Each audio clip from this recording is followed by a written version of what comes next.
Hello दोस्तों, नमस्कार। कैसे हैं आप सब? उम्मीद करती हूँ अच्छे ही होंगे। और आज की वीडियो में हम बात करने वाले हैं ऐसे सोशल इन्फ्लुएंसर के बारे में जो काफ़ी ज़्यादा क्यूट कपल के नाम से जाना जाता था। और एक्चुअली में होता क्या है ना, आजकल सोशल लाइफ एक ऐसी लाइफ हो गई है जिसमें हमें पता ही नहीं चलता क्या हम रियल देख रहे हैं, क्या और रील है। सच में सब कुछ सोशल मीडिया पर आजकल एक जरिया हो गया है लोगों तक अपने आप को गलत रिप्रेजेंट करने का। सही पता ही नहीं चलता सच में इन लोगों के बीच में प्यार है या नहीं, या इनकी लाइफ में जो भी कुछ हो रहा है सिर्फ वीडियो और व्यूज या रील्स के लिए हो रहा है। कुछ ऐसा ही है पम्मी और प्रेरणा की जोड़ी, जो कि काफ़ी ज़्यादा फेमस हुई थी टिकटॉक से। और इन्होंने लव मैरिज की थी, ये सबको पता है। और इनकी लव स्टोरी इतनी ज़्यादा वायरल भी हुई थी यूट्यूब पर, और ये बहुत सारे लोगों की धड़कन बन चुके थे एक टाइम में, आज से 2-3 साल पहले जब इनकी शादी हुई थी। बट कल ही जब मुझे पता चला कि पम्मी प्रेरणा अलग हो चुके हैं, और प्रेरणा काफ़ी दिनों से अपने मायके में, हालांकि प्रेरणा पहले भी अपने मायके में रहती थी, बट अभी वो पूरी रूप से अलग हो चुके हैं। बस बात डिवोर्स की आ चुकी है। उनकी बेटी प्रेरणा के पास है और पम्मी अकेला है। अब दोनों साइड से व्लॉग्स आ रहे हैं, लेकिन प्रेरणा काफ़ी दिनों बाद एक व्लॉग बनाया है जिन्होंने अपने जो उनके प्रति हेट कर रहे हैं या उनको गलत ठहरा रहे हैं उनको जवाब दिया है। उसने सीधे तौर पर कहा है कि आज के बाद इसके बारे में वो कोई व्लॉग्स नहीं बनाएगी, क्योंकि उसे व्यूज़ का कोई भी ये नहीं है कि इस कंट्रोवर्सी में आकर वो व्यूज़ प्राप्त करे। लेकिन पम्मी अपना दर्द हर व्लॉग्स में निकाल रहे हैं, और वो हर व्लॉग्स में अपनी बेटी को लेकर या किस वजह से उनका ये रिश्ता टूटा है, किस वजह से प्रेरणा उनसे अलग हुई है, उनका जिम्मेदार किसको ठहरा रहे हैं, वो आज की वीडियो में मैं आपको बताऊंगी। और ये बात सच है, पम्मी एक है ना बहुत ही ज़्यादा, मतलब कह सकते हैं एक साफ दिल का इंसान है। लगता है उनके उसके चेहरे पर या उसके बातों से, या कह सकते हैं उनमें कोई भी दिखावटीपन नहीं है। वो जैसा है वो लोगों के सामने निकाल रहा है। उसको गुस्सा आता है तो गुस्सा आता है, वो प्यार करता है तो प्यार है, वो वाली चीज़ है। कुछ लोग ऐसे होते हैं जो हैं जैसे हैं, लेकिन आजकल सोशल मीडिया पर इस तरह के लोग बहुत ही ज़्यादा कम मिलते हैं, बहुत ही ज़्यादा कम मिलते हैं, क्योंकि उनका हमें पता ही नहीं चलता क्या ठीक है और क्या गलत है। तो आज से 3 साल पहले पम्मी प्रेरणा की शादी हुई थी, और दोनों ने लव मैरिज की थी। दोनों ने मंदिर में जाकर शादी की थी, घर वालों की अनुमति नहीं थी। मतलब बाद में ये उनकी लव मैरिज काफ़ी दिन पहले से चल रही थी, बट बाद में उन्होंने जब शादी कर ली उसके बाद वो घर वालों से मिले थे लगभग 6-7 महीनों बाद। तो फिर दोनों का आपसी सुलझे हो गया था, और दोनों का सब कुछ अच्छा चल रहा था। दोनों की एक बेटी हुई जिसका नाम इन्होंने नोना रखा। नोना जब 40 या 35 दिन की थी तभी से अपनी नानी के पास रह रही है। अब मम्मी का कहना है कि जो भी कुछ हमारे झगड़े की वजह या हमारे घर टूटने की वजह, या हम जब भी जो दूर हो रहे हैं, उसमें मैं प्रेरणा का 1% सिर्फ कहता हूँ कि प्रेरणा उसमें 1% गलत है। 99% उसकी माँ गलत है। और एक बेटी का घर बिगाड़ने के लिए माँ का सबसे बड़ा हाथ होता है। इस बात को हम नहीं, मतलब ठुकरा सकते कि हाँ, माँ सबसे बड़ा एक कारण बन सकती है बेटी का घर बसाना भी और बेटी का घर उजाड़ना भी, क्योंकि माँ को अपनी बेटी की हर चीज़ का पता होता है। जो माँ अपनी बेटी की गलतियों को छुपाती है और बेटी की सब गलतियों पर पर्दा डालने की कोशिश करती है, उस बेटी का घर बहुत कम चांसेस होते हैं कि बस जाए। बहुत सारी माँ ऐसी होती हैं जो बेटी को सही मार्गदर्शन दिखाती है, और जो बेटी गलत होती है तो बेटी को गलत बोला जाता है, और जमाई गलत होता है तो जमाई को गलत बोला जाता है। लेकिन पम्मी का कहना है कि उसकी माँ चाहे निसी कितना भी गलत कर ले, वो उसको कभी ये कहती नहीं कि गलत है, और वो ये और कहती है ये तो एक खून भी कर देगी ना तो मैं इसको माफ़ कर दूंगी। तो ऐसी माँ तो बेटी का घर बर्बाद करने का सबसे बड़ा कारण मान सकते हैं।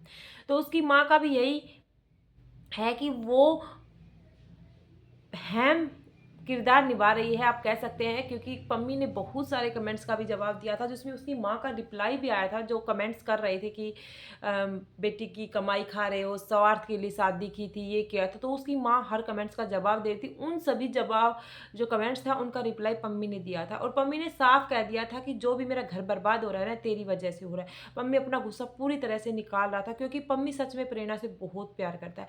हालांकि प्रेरणा भी पम्मी से प्यार करती है, लेकिन प्रेरणा कहती है मैंने इनको बहुत ज़्यादा झेला है।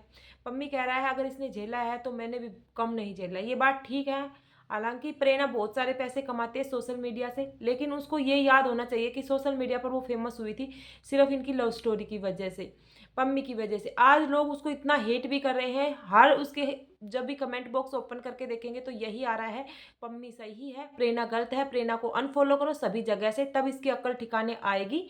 जब इसको मतलब पैसे नहीं मिलेंगे या कोलैबोरेशन नहीं मिलेगा या जब सोशल मीडिया से कोई इनकम सोर्स नहीं होगा। उसको एटीट्यूड आ गया है पैसे को देखकर, वो पम्मी को मतलब पम्मी के कोई इनकम सोर्स नहीं है, हालाँकि वो बस अपना सोशल मीडिया से वैसे कोई काम धंधा नहीं करता है। लेकिन मैं एक बात कहना चाहूँगी, हमारे समाज में सबसे बड़ी गलती होती है जब एक बीवी कमा रही होती है और हस्बैंड नहीं कमा रहे होते हैं, तो एक बीवी को इतना घमंड हो जाता है अपने पैसों को लेकर कि वो मतलब मैंने ये किया, मैंने किया, अपना हक जताती है हर चीज़ पे। लेकिन हस्बैंड नॉर्मली 99% तो हस्बैंड कमा रहे होते हैं, वो अपनी बीवी की हर ख्वाहिशों को पूरा करते हैं, अपनी हर ख्वाहिशों को दबाकर। लेकिन हस्बैंड कभी कहते ही नहीं मैंने तेरे लिए इतना किया, मैंने तेरे इतना किया। हर हस्बैंड गाड़ी हो, ज्वेलरी हो, बीवी के गिफ्ट्स हो, हर कुछ देता है, हर चीज़, क्योंकि वो हस्बैंड की कमाई होती है, लेकिन वो कभी जताता नहीं। और 99% ये देखा जाता है कि जब औरत कमाती है और वो कुछ गिफ्ट्स वगैरह देती है, आजकल तो कुछ ज़्यादा ही ऐसा हो गया है, तो वो हर जगह पर शो ऑफ करती है कि मैंने इसको इतना दिया, मैंने इसको इतना दिया।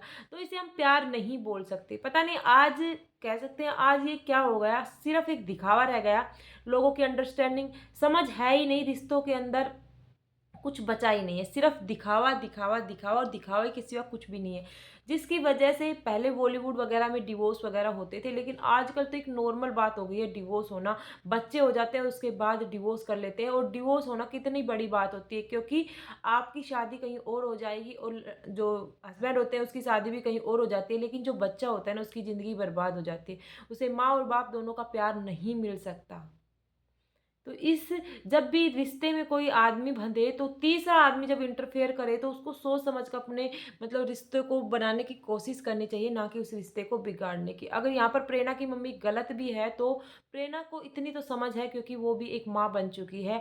कौन सही है कौन गलत है, हर कुछ गलती हो जाती है, हस्बैंड से भी हो जाती है, वाइफ से भी हो जाते हैं, लेकिन दोनों को नौबत यहाँ तक नहीं आनी चाहिए कि वो अलग हो जाएँ। बस हाँ, अपनी सुलझाई कर लेनी चाहिए। बहुत सारे तरीके होते हैं सुलझाई करने के लिए। पम्मी जो बातें बता रहा है उसके हिसाब से पम्मी बिल्कुल भी गलत नहीं है, क्योंकि उसने बहुत सारे कॉम्प्रोमाइज़ किए हैं। उसकी मम्मी का कहना है प्रेरणा कहती है कि नोना को परमानेंट मेरी मम्मी ने रखा था, लेकिन एक बात कहें कि उसकी भाभी को भी मतलब मम्मी की भाभी को भी एक बेटा है और उसको कितने अच्छे से रखते हैं वो।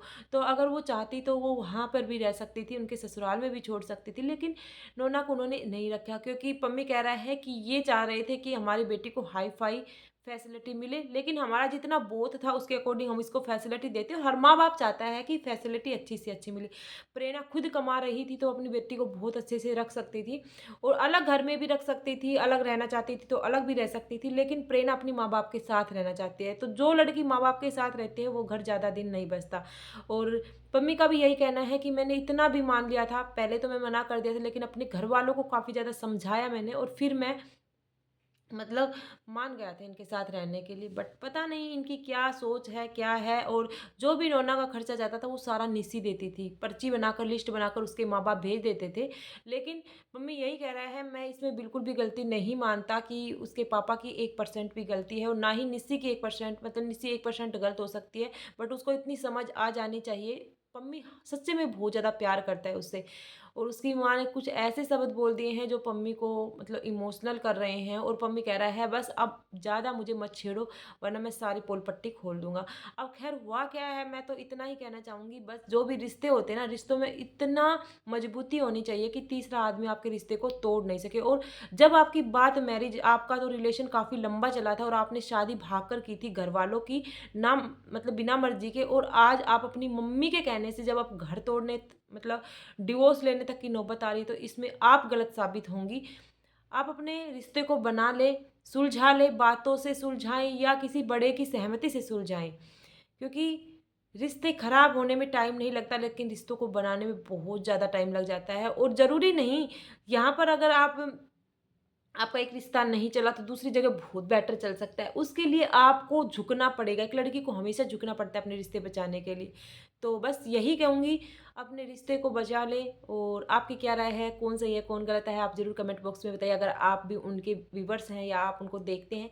क्योंकि मैं उनके व्लॉग्स काफ़ी दिनों से देखती थी, बट बीच में मैंने अभी छोड़ दिए थे। कल मेरे इंस्टा पे जब मेरे सामने वीडियो आई प्रेरणा की, प्रेरणा पहले बहुत ज़्यादा मेकअप में वीडियो बनाती थी और पम्मी के साथ भी बहुत सारी वीडियो बनाती थी, बट अब काफ़ी दिनों से उनके वीडियो देखे, उनमें कोई भी पम्मी साथ भी नहीं है। फिर मैंने उनका कमेंट सेक्शन देखा तो उससे मुझे पता चला कि इनके बीच में कुछ अच्छा नहीं चल रहा है और मतलब बात डिवोर्स तक की आ रही है। तो इस वजह से फिर मैंने उनके व्लॉग्स देखे और जब मैंने ये वीडियो बनाई आप तक।